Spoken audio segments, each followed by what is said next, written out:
Effectively, it was a preemptive strike. Dr. Shannon also told Brenda Snyder about Dr. Truman's suspicions, but said that he was satisfied that there was no abuse, and he sent Lisa home. But over the next year, despite the pacemaker, Lisa was rushed again to the local hospital almost a dozen times. We had a suspicion, but we could never prove it. And then we had a diagnosis by Dr. Shannon that explained what was going on. And you were satisfied? And we were satisfied because he was the expert. Soon after her second birthday, Dr. Weissman treated Lisa in the emergency room for the last time. When Lisa came in, she came in full arrest. She had no heart rate, no respiratory rate. We really had a child who basically was dead. Lisa clung to life for 4 more days. Now she's buried in a tiny cemetery outside of Malone, New York. You do believe that baby Lisa was murdered? Yes, I do. Now that she's dead, do you rather wish that everyone had listened more carefully to Dr. Truman? Well, how could anyone, looking back on this, not wish that they'd found a way to stop it from happening? Nevertheless, I feel comfortable. In fact, I feel certain that the team approached this appropriately at the time. And Dr. Shannon now acknowledges Brenda Snyder was smothering her daughter, though he didn't always feel that way. Dr. Shannon's the only one that believed me.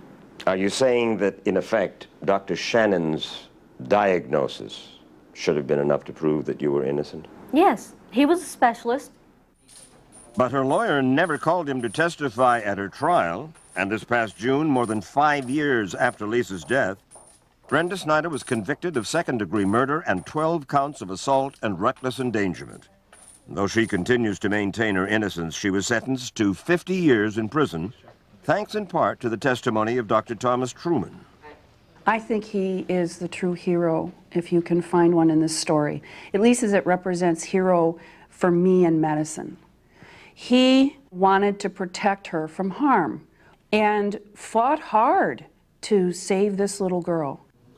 After Lisa's pacemaker operation, Dr. Truman decided to review all the files of babies with similar symptoms who were treated at Mass General over the previous 20 years.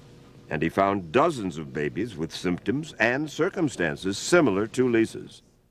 But he says he found no cases where the hospital reported suspicions of repeated suffocation, except for those he himself filed. Mass General says that's not true, but they've provided us no proof that any such reports were filed. I just wanted to demonstrate child abuse has not been considered very much in the past in kids that repeatedly almost die. It's such a hard concept to comprehend and to believe. I mean, no one wants to believe that a mother will purposely suffocate her baby.